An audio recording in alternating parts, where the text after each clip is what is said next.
Halo, selamat pagi. Bagaimana kabar Anda pagi ini? Anda kini bergabung bersama saya Rusdi Maulana dalam Berita Semarang.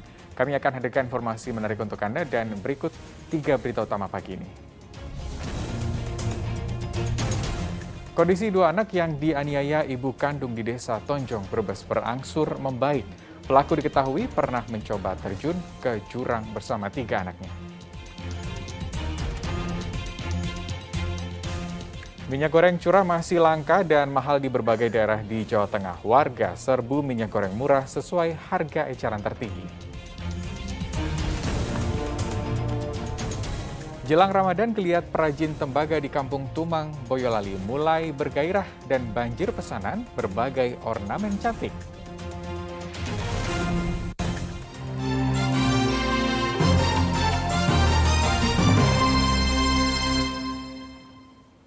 Kita ke informasi pertama pagi ini, melepas penat dengan berenang di laut sepulang sekolah. 4 siswa SMA terseret ombak di pantai wisata Jatimalang, Purworejo pada Rabu sore. Seorang siswa dinyatakan hilang terseret ke tengah laut. Tim SAR gabungan yang terbagi 2 tim menyisir bibir pantai wisata Jatimalang di Desa Geparang, Kecamatan Purwodadi pada Kamis pagi. Tim kembali mencari seorang siswa bernama Ali Nur Pratama, 18 tahun yang terseret ombak pada Rabu sore.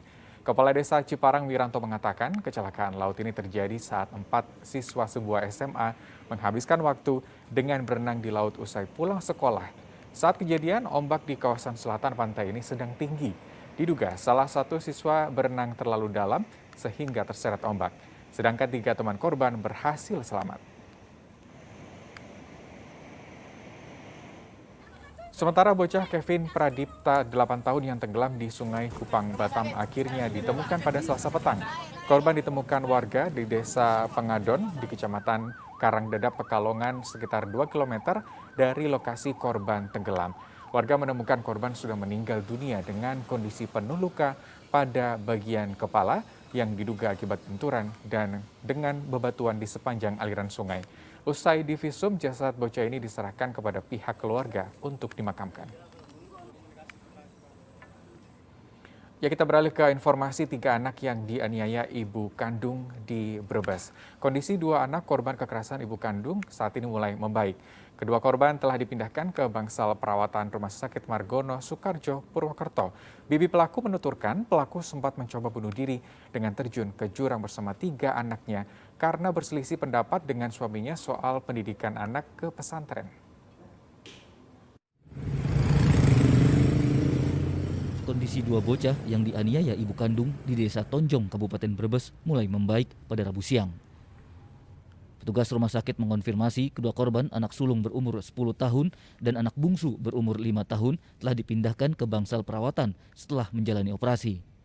Anak bungsu sudah bisa berkomunikasi dengan baik, namun anak sulung masih trauma dan terus menanyakan keberadaan adiknya yang tewas dianiaya ibu kandung mereka. Pemerintah Kabupaten Brebes menjamin seluruh biaya perawatan korban ditanggung pemerintah, termasuk biaya akomodasi, keluarga, dan trauma healing bagi korban dan ibu mereka. Keduanya sudah dioperasi dan alhamdulillah kemarin hari Senin dua-duanya sudah dipindah ke ruang perawatan. Saya sempat berbicara dengan anak yang nomor kecil, sudah bisa tersenyum melihat video yang saya lihatkan, sudah bagus dan sudah mau makan sedikit-sedikit. Jika sudah sembuh, kedua korban akan ditempatkan di rumah anak yang disediakan pemerintah Kabupaten Brebes dan menjalani proses pemulihan psikologis. Sementara itu, tim psikologi Polda Jawa Tengah dan Mabes Polri terus memantau perkembangan kondisi kejiwaan pelaku penganiayaan, yaitu ibu kandung kedua korban. Pada Kamis pagi, pelaku masih dirawat di Poli Kejiwaan Rumah Sakit Dr. Susilo, Slawi. Kondisi pelaku dilaporkan berangsur membaik. Ia bisa diajak berkomunikasi dengan baik dan tingkat depresinya mulai menurun. Pelaku sudah bisa menceritakan peristiwa tragis yang dilakukannya pada Minggu pagi, sehingga 1 anaknya meninggal dan 2 lainnya menderita luka berat. Namun tim psikologi masih terus memantau untuk memastikan kebenaran cerita pelaku. Ingin melihat masa lalunya, kemudian pola asuhnya, kemudian cerita tentang mungkin harapan ke depannya, seputar itu dulu, karena memang tidak sampai ada pertanyaan yang membuat dia protek. atau bikin dia akan tidak menerima kami. Terduga mau bercerita, mulai bersahabat untuk bertanya jawab, ya dapat memahami pertanyaan-pertanyaan dengan baik, mau menjawab pertanyaan-pertanyaan juga dengan baik. Jika kondisi kejiwaan pelaku membaik dalam 7 hari sampai 14 hari mendatang, maka tim medis akan merekomendasikan pemeriksaan terhadap pelaku di Polres Brebes. Tindakan pelaku benar-benar menyentak keluarganya. Hamidah, salah seorang bibi pelaku yang tinggal bersama pelaku dan 3 anaknya di Dukuh Sokawera, Desa Tonjong, meragukan anggapan masalah ekonomi sebagai penyebab.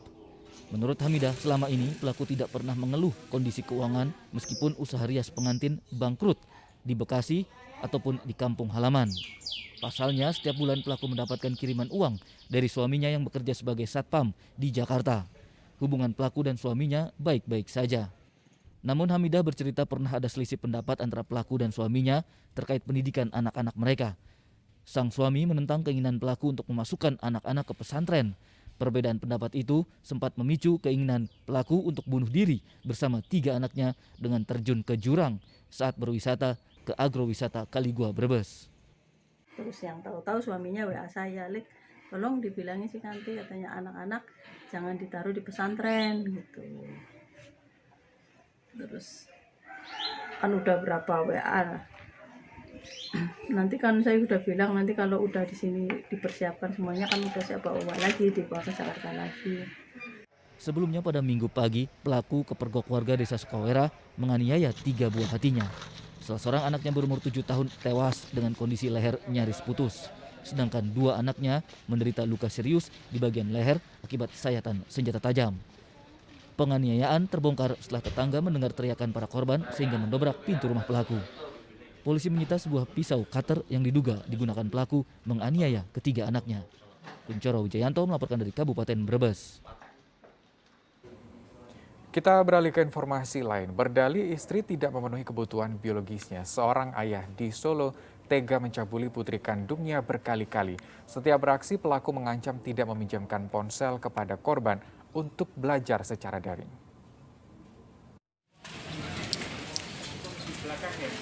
Aparat Polresta Solo menangkap pria berusia 36 tahun di rumahnya wilayah Jebres karena mencabuli putri kandungnya yang masih berusia 13 tahun. Polisi menyita pakaian korban sebagai barang bukti. Dalam gelar perkara pada Rabu siang, terbongkar pelaku telah mencabuli putrinya sebanyak 8 kali. Pelaku berdalih sang istri tidak memenuhi hasrat seksualnya. Setiap beraksi, pelaku mengancam putrinya tidak dipinjamkan ponsel untuk belajar daring jika tidak melayani nafsunya. Ulah pelaku terbongkar setelah putrinya tidak tahan sehingga mengadu kepada keluarga ibunya. Jika tidak mau menuruti kemauan tersangka ini, maka korban tidak akan dipinjami HP. Sementara itu kondisi korban saat ini masih trauma. Polisi menjerat pelaku dengan Undang-Undang Perlindungan Anak sehingga terancam 15 tahun penjara. Heri Prasetyo melaporkan dari Kota Solo. Asusila ini sendiri karena mungkin Dipicu perebutan lahan parkir, seorang pria di Kota Semarang nekat menganiaya 2 korban kakak beradik sehingga terluka parah. Dari rekaman CCTV di kawasan Tegal Sari, Sendang, Semarang ini terlihat pelaku berinisial SS terlibat duel dengan 2 korban. Pelaku menyerang kedua korban dengan pisau sehingga kedua korban kakak beradik Nor Rois dan Maulana Raven jatuh tersungkur akibat luka serius pada bagian dada dan perut. Sejumlah warga berupaya melerai, namun pelaku makin beringas karena diduga terpengaruh minuman keras. Hasil penyelidikan awal, duel dipicu perebutan lahan parkir di area toko emas di Wasan Jalan Wahid Hashim, Kota Semarang. Pelaku kesal karena lahan parkir beromset 500-600 ribu per hari direbut kedua korban, sehingga akhirnya pelaku nekat mendatangi rumah korban. Polisi mengungkap misteri pembunuhan seorang petani perempuan yang jasadnya dimutilasi di Kabupaten Tegal. Polisi menggunakan metode tes DNA darah korban pada kuku dan silet yang ditemukan di tas pelaku.